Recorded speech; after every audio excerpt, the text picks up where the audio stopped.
Welcome to SciTech Culture with Steve Kern and Ben Warner, where we examine science, technology and culture in the 21st century. Visit our website at scitechculture.com. Well, here is a case of here we go again, it's funny because the announcement of the new snap lockdown that's happening in Melbourne or Victoria at the moment with the 5 days stage 4 restrictions made me think of something we discussed only a little while back. I think probably in the first episode of the year, where we were saying all these people that thought that it's all over, we got it behind us in 2020. Let's go back to normal. And now this is just a classic example of, in the environment that we're in, if you're not used to the idea that the governments are going to snap us back into lockdown whenever a flare up happens, get used to it because it will. That's right, Ben. And, the situation or scenario that you're sort of outlining there will probably happen all the way to the end of the year. Absolutely. I mean, we're dealing with, unusual circumstances, but I think it's an example of, remember that we're still dealing with it, and these things are going to happen. I'm not, and again, I said this at the beginning of the year too, I'm not particularly sympathetic towards people that get upset if they get caught out because they've been traveling or whatever. I've made the conscious decision that I'm not going anywhere until this is well and truly. I went to Adelaide over Christmas, but I did it in a different way. I did it by car, and I had it's 4 hours on either side of the border, I think, between Adelaide and Melbourne. So if news broke that the border was going down, I could always just turn back, and it would have been fine. I agree. And that's a really good sort of way to plan if you do need to travel interstate, Ben. But there's a lot of discussion about it. But with state border closures and the policies, the individual state policies around closures, I really don't know why anyone would trust the national call to go holidaying in other states of Australia other than your own. Exactly. One other thing that I saw that just to mention quickly too is that some of the reporting this morning was that people are getting apoplectic about the fact that the actual lockdown directions are actually for 2 weeks. They're not for 5 days. And presumably that's because, it was announced for 5 days, but presumably that's in the event they need to go for longer, and perhaps they wanted to secure the time frame ahead of time in case they need to announce next, I guess, on the Wednesday that they have to keep going. But it's an excellent example of, just stay where you are. I'm sure you can enjoy yourself where you're living and all that sort of thing. It's a tricky one. Just on that, as somebody outside the state of Victoria, it's very inconvenient and it can be very frustrating. But the reality is that the course that we have taken as a nation will now rely on us being vaccinated, and that's not going to happen till the end of this year. So, even if other governments or any government in Australia, state or federal, promises you a wonderful time somewhere other than the state you live, if you decide to accept that advice to go as a tourist, it's up to you whether or not you believe that they're actually going to honour your ability to travel freely within the country. Absolutely. Well, let's we'll stay on this, but we'll introduce the whole topic of variants as well, because obviously what caused this snap lockdown, and I should say was also the cause of the one in Perth about a month. Was it a month or so ago? I think. Was this idea that the UK variant had escaped from hotel quarantine, so they had to take more decisive action to supposedly clamp down on what was happening. And obviously, Perth only had the one case, and then nothing really ended up happening from that. Whereas Melbourne's a little bit more concerning in that there are more cases associated with the initial infection. With this discussion of the variants, etc., obviously we've got you've got a UK version, a South African version, the Brazilian version. They're obviously slightly different, but the broad narrative is that they're more transmissible, up to whatever it is, 70% or whatever it is. At least that's what they were saying for the UK one, and that's what was the cause for the alarm. Did you have any thoughts on that? I mean, it sounds like my take from it in terms of the media reporting, and that is it's sort of designed to be a scarier sort of approach in terms of that. I guess it's a numbers game, so we shouldn't dismiss these more transmissible variants because when numbers are high, the difference in transmission is significant. So if you're in a situation like in Europe, parts of America, parts of South America now, or even parts of Asia and Africa, a highly transmissible variant, if you've got large numbers of infections, is a big concern because it translates into large numbers of extra infections. Mm. In Australia's case, I think you'd have to say that the numbers of infections are so low that if you add, 10, 20, 30, even 50% increased contagion to it, it's not actually a big deal. That being said, if you get numbers of over 1,000, then that would be probably of more concern. But I think in the Australian situation, where we're so, alert and react so strongly to such low numbers, I don't actually think it's much of a concern at all, to be honest, any more than we are concerned about corona. So I think from an Australian perspective, there's no need to be much or any more concerned about COVID than we already are. Yeah. I guess before we move on from this topic, there was one other thing that I wanted to talk about, which was hotel quarantine itself.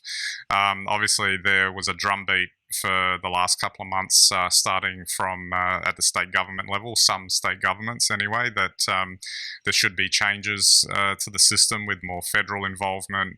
The idea of not having it inside hotels that are in, CBD locations, and etc. And obviously, these last couple of examples, I guess Melbourne is probably the biggest one, is the idea of should it actually be located in those hotels, and should it just be like a facility out in the middle of nowhere that has no contact with anyone, in order to prevent this sort of thing from happening? This is where also I'm a little bit perplexed about the approach that's been taken in Australia. I think the one thing that we know about COVID is that its spread is really dependent on population density. And I'm sure in the years to come, there'll be plenty of dissection of this and every nation's experience. Given that, the Australian experience has been to jam people with COVID all into the same hotel, or return travellers all into the same hotel, where somebody with COVID is sharing the air conditioning with someone else. Look, I can't pass comment on that, but I would have thought the reality is that if you spread people out, and I saw this week an article suggesting that actually caravan parks were the best place for nice open quarantine. Air.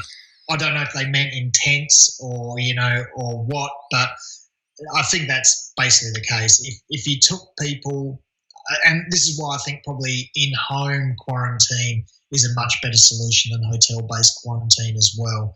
We'll need somebody to write a report and really analyse this, but I think we do know that population density is a big factor. So by moving people out of hotels, you probably would reduce the risk of transference amongst hotel guests or quarantine guests and the services that are supporting them in their quarantine. Absolutely. All right, well, let's move on from the sunny topic of COVID, and let's go into space now, and some more exciting stuff that's happening here with 3 different countries having launched probes to explore Mars. I believe one already one already arrived apparently, and 2 more were on their way or about to be there soon, from the UAE, China, and the US, all with presumably maybe similar missions, but obviously doing it their own way with their own thing and their own equipment. It just really reinforces that there's a real push to really start exploring again that hasn't been there for a while, outside of the usual probes that get flung out into space and go into orbit around planets, etc. Well, that's right. There's already a number of orbiters around Mars. The UAE is actually just an orbiter, so that'll go mapping Mars's weather. But both the Chinese and the American missions will launch rovers onto the surface, which is always exciting. Must be getting crowded down there now. But, I think last year the Earth got as close to Mars as it ever gets. It does that every couple of years, or 2.5 years, I think it is. So all of these missions took advantage of that. It means it's only 6 or 7 months journey, and the probes can rendezvous with Mars. So, yes, it'll bring back more knowledge. It'll, help us with our mission planning and our operations and strategies for visiting Mars. And ultimately, while we'll have rovers on the surface looking around for microbes, signs of life, that sort of thing, at the end of the day, it's also paving the way for manned missions to the surface of the planet. Absolutely. I did enjoy, as a slight tidbit to this, the US mission had some sort of helicopter attached to it, apparently, that could take off and go around the place. I guess more drone-like, perhaps. I'd like to know more about this, because I couldn't find much on it myself, and it's quite interesting because the Martian atmosphere is only 1,000th of Earth. So it's going to have some pretty interesting, but also the gravity is obviously 1/4, but it'd be quite interesting, or 1/3. It'd be quite interesting to see how this thing flies in low gravity with low atmosphere. Well, I mean, if we can, if they can get something flying around out there, I guess that'll be very useful in terms of study as well, because they've obviously got the rovers going around on the ground, but perhaps that could introduce an element of being able to transport from one location to another much easier, to be able, rather than having to always pinpoint the location they want to study right from the very beginning. Well, as we know, the rovers are notoriously slow, so they take months to travel kilometres. So a drone certainly opens up all sorts of opportunities to explore, and I'm sure that the technology behind that is very interesting. I was also interested in this whole idea of looking for microbes, etc., which has always been part of the sort of narrative around exploring Mars, and how the comparison with like a desert and on Earth, and how you get different deeper colors, etc., and what's causing that out in such a harsh environment, and the idea that that could be also happening on Mars with microbes that are really tough little things that can sort of deal with the harsh environment, and that might be a source of study that could unlock a few things. Well, yes, and I think we've been waiting, probably about 45 years now since the original Vikings landed, for NASA to send back something that can actually detect signs of life, as opposed to experiments that will detect chemicals that relate to the signs of life. So we'll have to wait and see what happens. It'll be very exciting, and if we do find any evidence of life on Mars, that will be, I think, really mind-blowing. And just finally, I guess, it wasn't in the notes, but I was just thinking then that I guess there's this kind of reinvigorates this idea that you've got government-based exploration, I guess, happening here, or government-funded exploration, and then it seems to be happening simultaneously with the private sector, the Elon Musks of the world, etc. Wanting to find ways to get out into space with reusable rockets, going to Mars, doing all that sort of stuff. And it's interesting that I guess it's kind of a new era for the space industry, or whatever you want to call it, in that it was predominantly a government-only industry at the outset, and now it seems to be sprawling out with lots of players involved. Oh, look, absolutely. And, I think it doesn't matter how you view it, the future of humanity eventually has to be in space. And this is the start of it, and it's very exciting.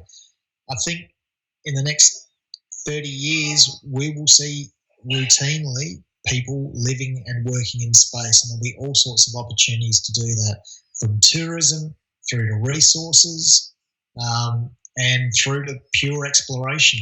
And, put those three things together, there will be real advances that allow us to go into space.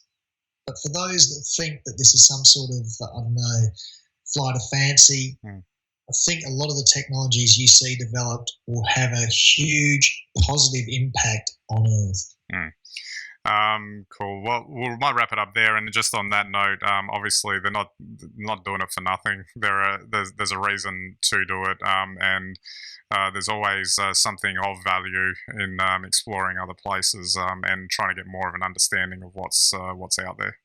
Very true. And the one thing I will round off with, if you want to know what those advances will be that will benefit us here on Earth, is that in space you cannot waste anything. Everything has to be recycled, reused and repurposed. And I think you'll see those technologies come to our planet.